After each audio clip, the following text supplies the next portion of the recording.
Malay Mayor Merera, nilinaw na DPWH at hindi LGU ang may saklaw sa nasirang bahay sa Barangay Manata at iba pang apektado ng road widening. Ang buong detalye ng report na yan ihatid sa inyo ni partner Sheila Balog.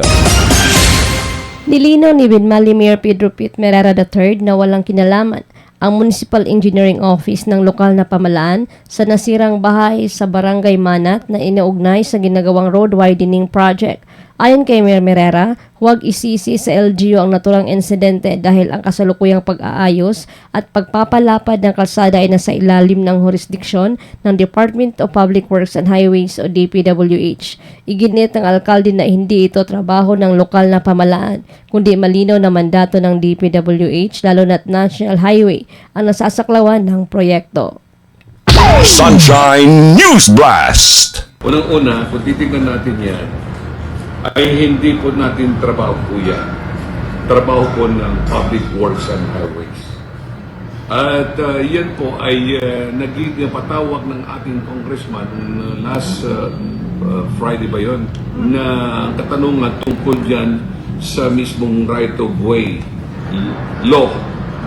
Na ibig sabihin yan, kung titignan natin kung bakit mahirap implement daw ng highway ang kanilang yung kanyang widening because of mga obstruction ng ating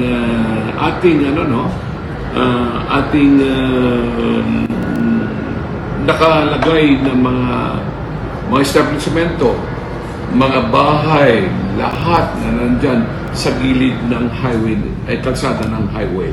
Well, ang sabi ko kasi they are pinpointing our municipal engineers na bakit inaproban daw.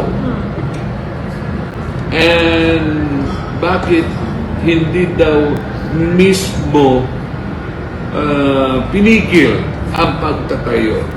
Bago ang lahat, ang nagbibigay ng clearance at may trabaho yan, ang DPWH. Sinight ko sila sa kanila.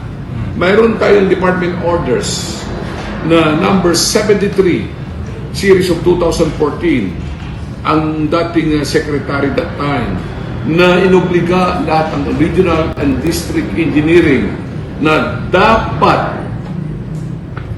na sila ay tignan nila ang mga nagtatayo sa gilid ng kalsada ng highway at within the right of way of the highway. Yun ang nakasaad doon sa mismong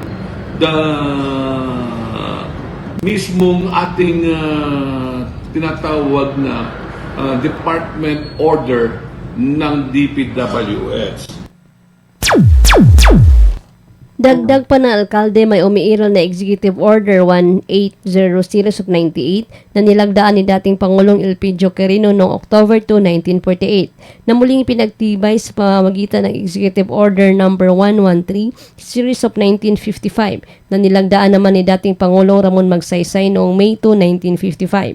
Ani Mayor Merera, hanggang sa manakaraang administrasyon, kabilang ang panahon ni dating Pangulong Rodrigo Duterte, ay nananatili ang nasabing kautusan.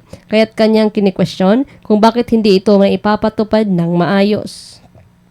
Sunshine News Blast! Kung ang talaga ang ating gobyerno ini-implementa yung tamang sukat ng ating highway, mayroon ng kumbaga Executive Order number 180 of 1948 si dating Presidente Elpidio Quirino na ito ay nilagdaan niya October 2, 1948 at naulit ito ng panibagong executive order ng order number 113 1955 na nilagdaan uli ni dating Presidente Ramon Magsaysay na nilagdaan niya May 2, 1955.